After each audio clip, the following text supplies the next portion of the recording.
Semoga kita selalu dalam keadaan sehat walafiat sesuai doa dan salam agama kita masing-masing.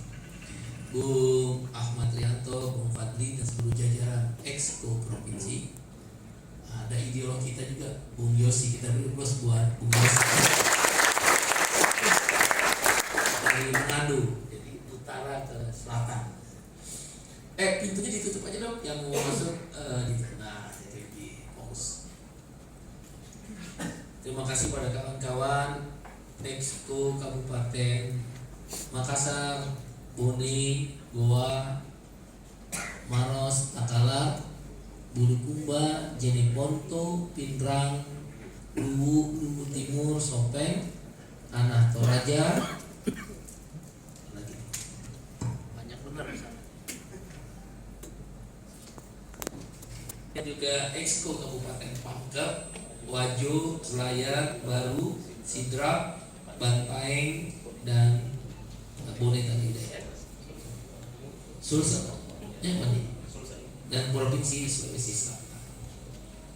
Kawan-kawan semua, hari ini adalah Bimtek ke terakhir, daerah terakhir ke yang ke-12 tatap muka langsung, sekitar 26 lagi, sisanya adalah secara online 4 jam. Dibagi-bagi saya pengen datang semua, cuma kan nggak mungkin. Ya, pengennya semua datang, presiden datang, harus datang. Ya udah, kalau gitu nanti pakai online saja. Dengan online, jadi semua datang. Target kami di Exco Pusat Bimtek ini tanggal 10 November selesai. Karena setelah itu nggak ada Bimtek lagi. Tarung. Kita sudah menggunakan baju zirah peperangan. Bendera panji-panji perang udah kita kibarkan. Genderang, tambur perang udah kita bunyikan. Tak ada lagi kata mundur. Sekali layar terkembang, pantang surut, satu tindak ke belakang. Rawe-rawe rantas. Mana bukan? Di situ lagi. Ini partai, saya berkeyakinan, menganalogikan Tuhan sedang tersenyum ketika memberi kita sebuah nikmat dalam partai ini. Tadi diceritakan oleh Bung Ahmad, secara akal sehat nggak mungkin lolos. KTP KTA aja nggak cukup. KTP KTA banyak, bohong lagi KTP. KTP KTA. Ya kan? Terus yang bikin KTA aja belum tentu bisa. Ya kan, bikin KTA ini Anda nggak bisa kan, waktu itu bingung apa itu KTA. Ya kan, disuruh verifikasi habis, apa itu permin aja nggak ngerti, apalagi mau melakukan verfak. Susahnya bagaimana verfak dari satu pulau ke pulau, dari satu darat ke darat, dari satu desa ke desa. Rumah jadi kantor. Ada itu di Sulawesi Tengah di Tojo Una-Una, ya, si Indra yang Tojo Una-Una, satu kabupaten itu dapur jadi kantor, bayangin itu dapur. Nggak ada lagi tempat yang hanya dia punya dapur, terus itu sulap aja dapur. Udah Indra ya, ya Indra kan poso. Kalau ini Tojo Una-Una Indra, ya kan satu dapur juga sama kamu ya, itu dapur. Harus menangin Indra. Bayangin dapur jadi kantor partai dulu. Kalau malaikat turun juga nangis.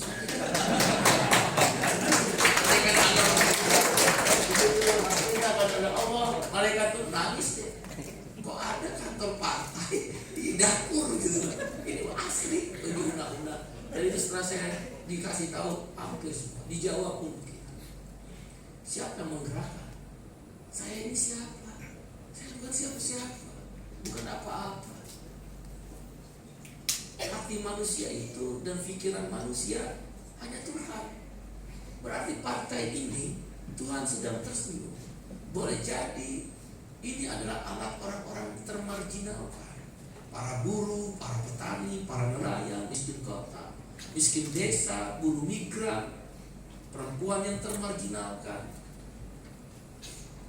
PRT, pekerja rumah tangga, guru dan tenaga honorer, disabilitas. Di partai buruh disabilitas banyak, bahkan calegnya banyak. Saya rasa partai terbanyak memberikan kesempatan disabilitas partai ini.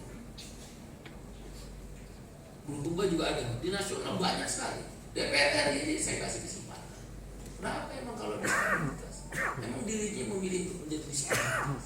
Dan kalau disabilitas memang dia nggak bisa memberikan kecerdasan otak dan kebeningan hatinya. Boleh jadi kamu yang pejabat-pejabat, birokrat orang kaya melacurkan dirimu untuk korupsi. Tuhan aja dibohongin. Kan waktu disumpah, demi Allah atau atas nama Tuhan, atas nama Sang Hyang Widi sesuai agamanya. Begitu selesai disumpah korupsi, Tuhan aja dia bohongin. Apalagi kamu rakyat. Jadi jangan kaget kalau dia tukang bohong. Korupsi, ya mengambil hak rakyat, nggak peduli. Saya sederhana saudara. Kalau dia peduli, kenapa dia kasih kita outsourcing? Kalau memang dia peduli, kenapa dia kasih outsourcing?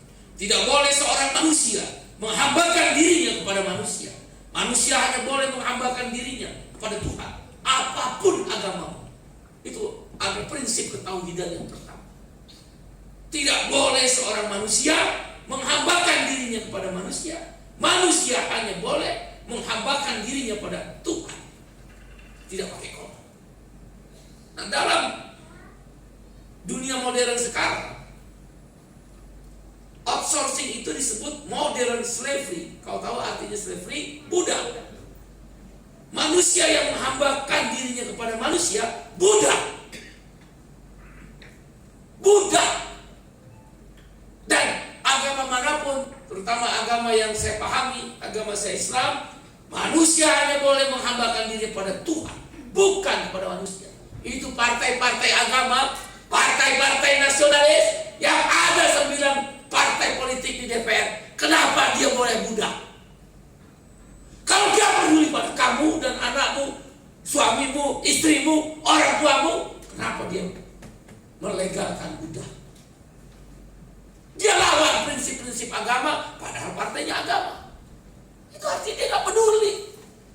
Nanti pemilu dia datang, perubahan. Kami adalah perubahan. Partainya pengusung Omnibus Law. Omnibus Law memperbolehkan budak. Itu adalah retorika basa-basi politik. Dan anehnya, kamu pilih lagi. Kamu pilih orang yang nyakitin kamu itu. Orang yang membuat anak kamu menderita karena kamu outsourcing. Orang yang membuat ibu bapakmu menderita menyekolahkanmu karena kamu sistem outsourcing. Kau pilih lagi. Setiap pemilu.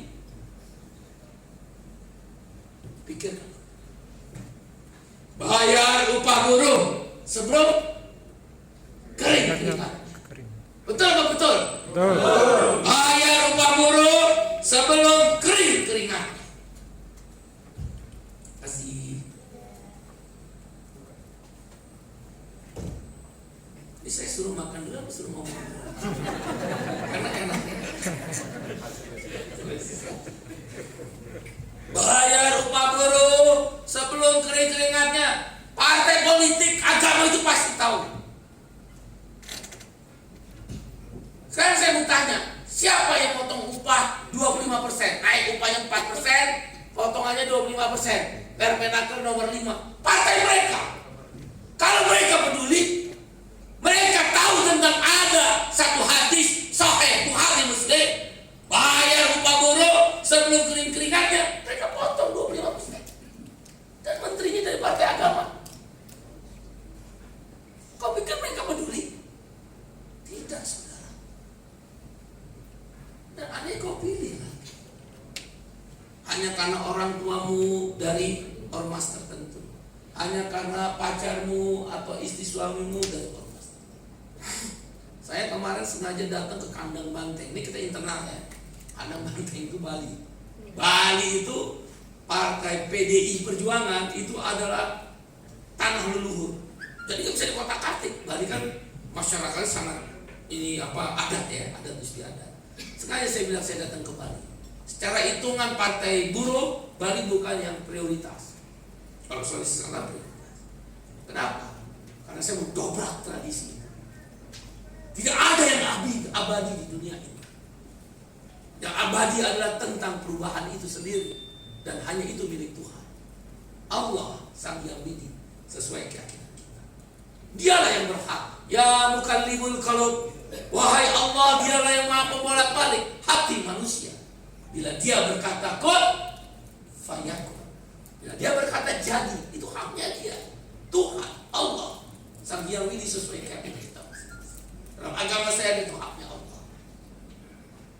Bila dia berkata jadi, kun, maka jadilah. Tak ada yang sulit buatnya.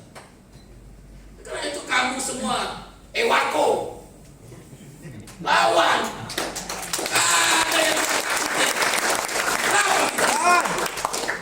Tradisi budayamu, agamamu orang Sulawesi Selatan, sama saya bilang orang Bali, kau punya Sang Hyang Widi tradisi yang kuat. Ibadah-ibadahmu, harianmu kan sama. Dalam Muslim, Islam pun begitu. Ewaku, saya lawan. Tidak ada itu. Satu adagium leluhur. Kau tetap miskin, oke.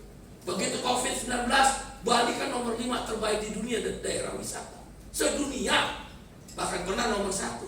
Begitu dihantam COVID, ada ujian dari Tuhan, kau dibiarkan. Di Bandung itu daerah Kute dan Sanur dikasih 200.000, menghina benar. Berapa ratusan miliar bahkan triliunan dari Bali wisatanya masuk ke negara. Kita nggak anti kepada memberi satu pada negara, yang kita persoalkan ketika kita lumpuh, yang tadi dibilang negara sejahtera, kesetaraan kesempatan, redistribusi kekayaan, itu yang mau kita perjuangkan.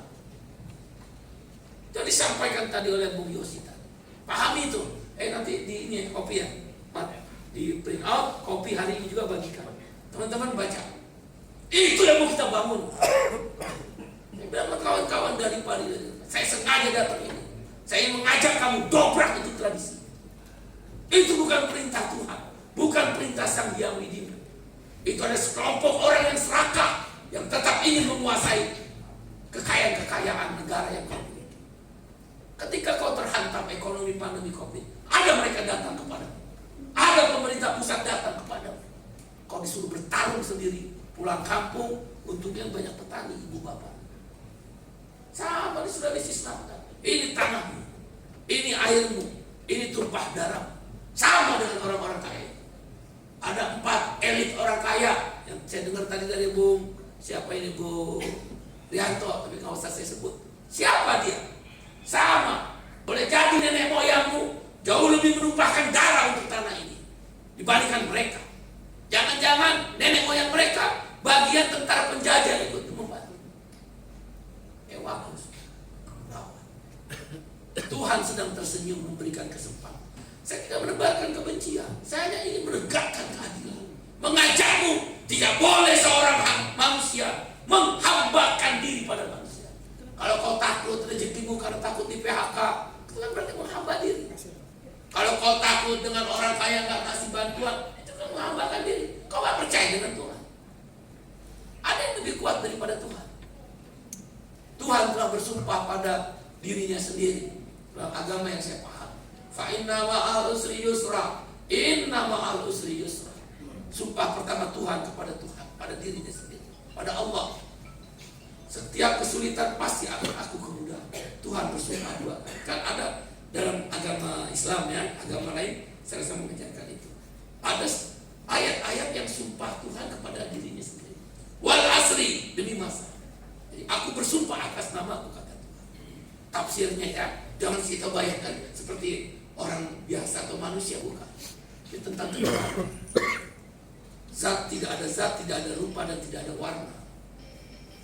Nah, dalam surat Al-Nasr itu, fa inna ma'al usri yusra. Tuhan bersumpah, kalau kau dalam kesulitan akan aku beri kemudahan. Saya mau tanya sama kamu semua, ada sumpah yang lebih kuat daripada sumpah Tuhan?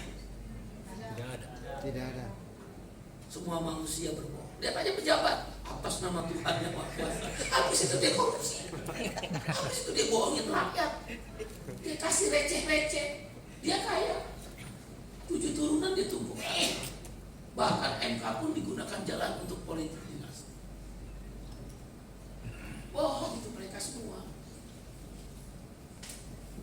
Wa inna ma'al usri yusra. 2 kali Tuhan bersumpah, manusia, kau gak usah takut. Ada aku yang maha pencipta, yang maha pengasih lagi maha penyayang. Akulah yang menentukan kun fayakun. Jadi walaupun anak muda mukanya pas-pasan semua, pas-pasan. Coba lihat itu uang kan 50.000 di dompet. Fadli berapa? Fadli 20.000.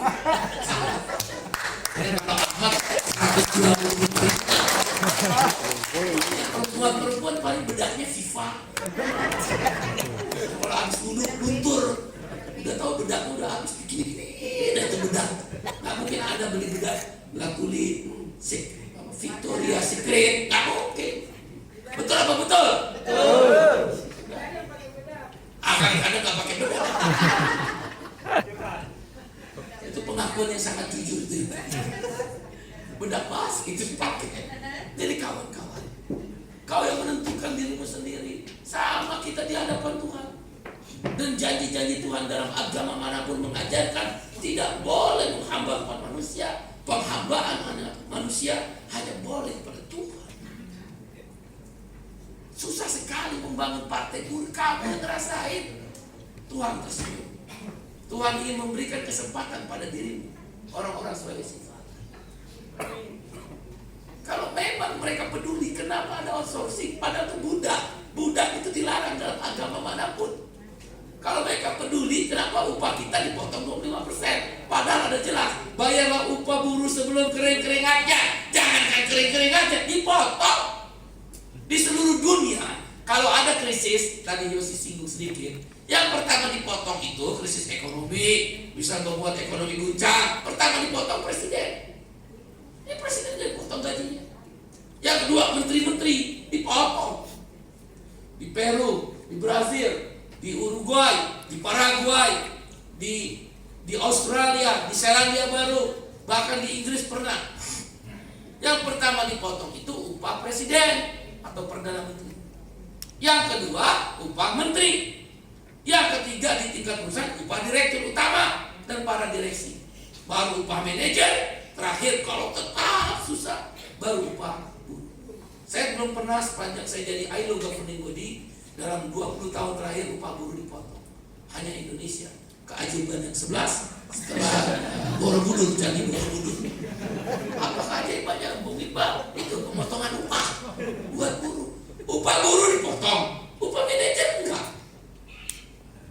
Tanya DPR itu dipotong nggak? Kalau dia peduli, dia datang ke kamu. Ada yang datang ke kamu.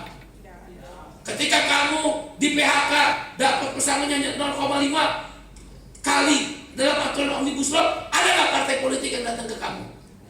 Ada nggak? Ada nggak? Tidak ada. Kamu pilih akal sehat apa yang dipakai?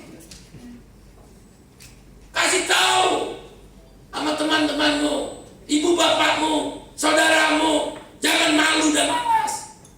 Bung Iqbal, saya caleg miskin. Kita juga udah tahu kamu miskin semua. Kita nggak tahu kamu miskin.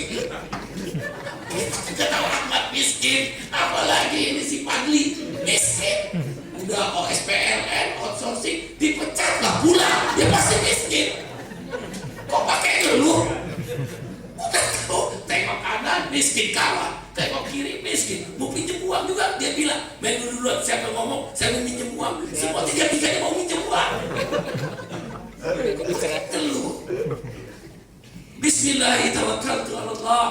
Hasbunallah wa ni'mal wakil. Ni'mal maula wa ni'mal nasir. Kau percayalah Tuhan. Cukup Tuhan. Jika orang miskin itu berkumpul, susah-susah kumpul. Bung Iqbal, saya nggak bisa bikin stiker, nggak bisa bikin brosur, bikin kartu nama. Murah kartu nama. Mau 15.000, isi berapa? 100. Berarti satu kartu nama 15 perak. 15 perak benar? Enggak. 150 rupiah. Kok mahal benar? 15.000 bagi 100. 150 ya. Kami hanya bisa bikin kartu nama. Itu pun kami nggak bisa. Gampang. Kumpulin 5 orang patungan. Muka depan, muka Fadli sama mukanya siapa si Rianto. Baliknya muka kamu bertiga. Apa susahnya? Cuma 30 perak, berarti 50 perak. 30 perak. Satu dapil. Masa 30 perak nggak punya juga? Kebangetan jadi caleg 30 perak. Lewatan tuh jadi caleg. Dua apa, super dua apa, miskin lagi. Waku, lawan. Kau pikir uang akan mengalami kita? Nggak ada, kekuasaan nggak ada. Kita ingin tadi 3 prinsip negara sejahtera. Kita ingin membangun negeri ini. Kita ingin merubah Sulawesi Selatan. Enough is enough. Kau orang kaya bukan musuh kami. Kau para pejabat bukan musuh kami. Kau partai politik bukan musuh kami. Kau orang-orang birokrat bukan musuh kami. Kau tuan-tuan tanah di negeri Sulawesi Selatan ini bukan musuh kami. Yang kami ingin perangi. Kami telah menggunakan baju zirah kami adalah tentang ketidakadilan. Maka kami ingin mewujudkan tentang negara sejahtera, welfare state, kesetaraan kesempatan. Kalau gampangnya, lo boleh kaya, ya gue jangan dimiskinin. Enak aja lo, emang ini negeri lo. Emang Sulsel ini negeri para 4 orang elit yang kaya-kaya itu, yang bisa ngatur politik-politik. Oh no, karena partai buruh melawan, nggak akan tunduk sama dia. Kami hanya tunduk kepada Tuhan. Tuhanlah yang akan menggerakkan hati, pikiran dan otak kami. Tindakan, luruskan pandanganmu, teguhkan hatimu, dan ayunkan tangan dan kakimu, derap langkah untuk melawan, berjuang. Begitu dong, baru ewaku. Percuma saya dikasih gini kalau kamu nggak berjuang. Saya kasih simbol. Kalau kau udah kasih ini, nanti kau akan melakukan perang terhadap ketidakadilan. Ewako.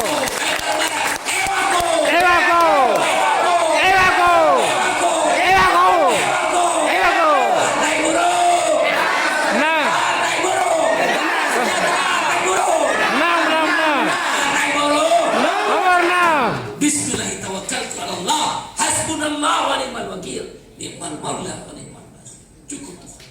Menang Ahmad. Hantarkan minimal 1 orang DPR RI dari Sulawesi. Silakan. Berapa kursi DPRD provinsi targetnya? Targetnya 5. 5 bayangin, 1 fraksi berapa? 5.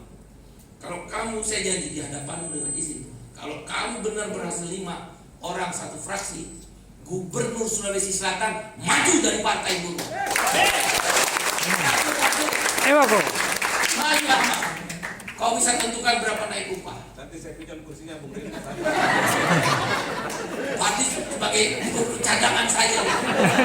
Ini baru dia duduk kursi jadi gubernur. Staf ahli. Staf khusus. Kalau kau jadi gubernur, kau boleh tanda tangan berapa naik upah. Lula da Silva. Siapa bilang orang miskin tak bisa memimpin negeri?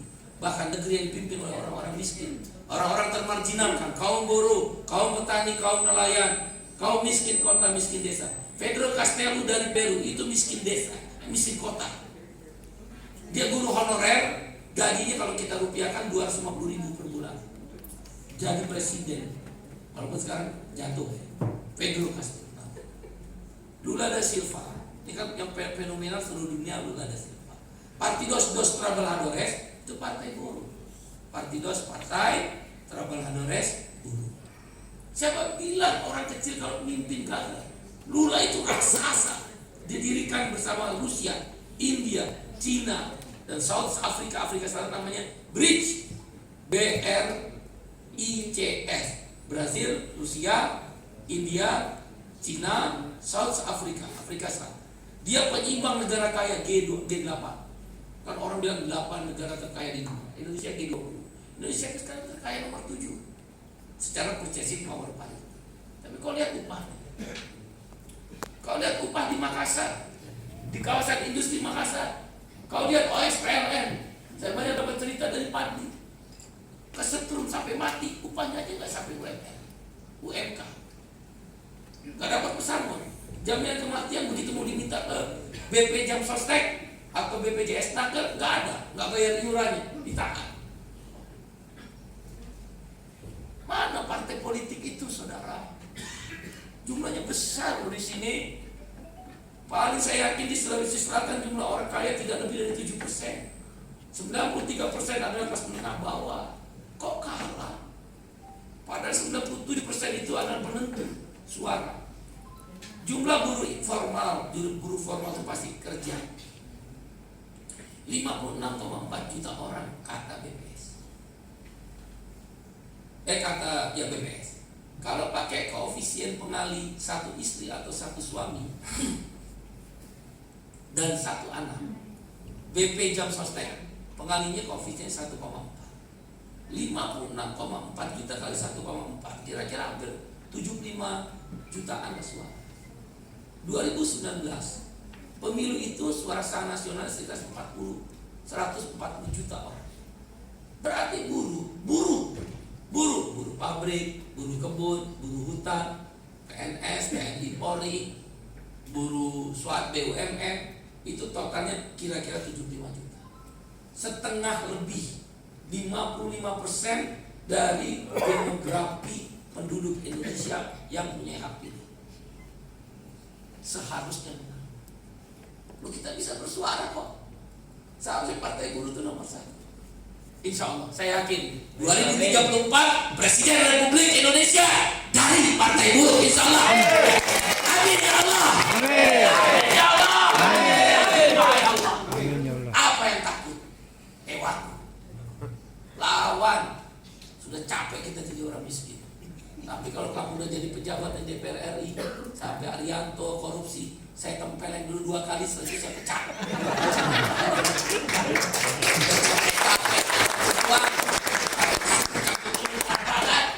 Dia korupsi seenaknya dia. Kadang saya dulu saya tempeleng kelepar pecah. Pakai itu bagi presiden. Boleh kita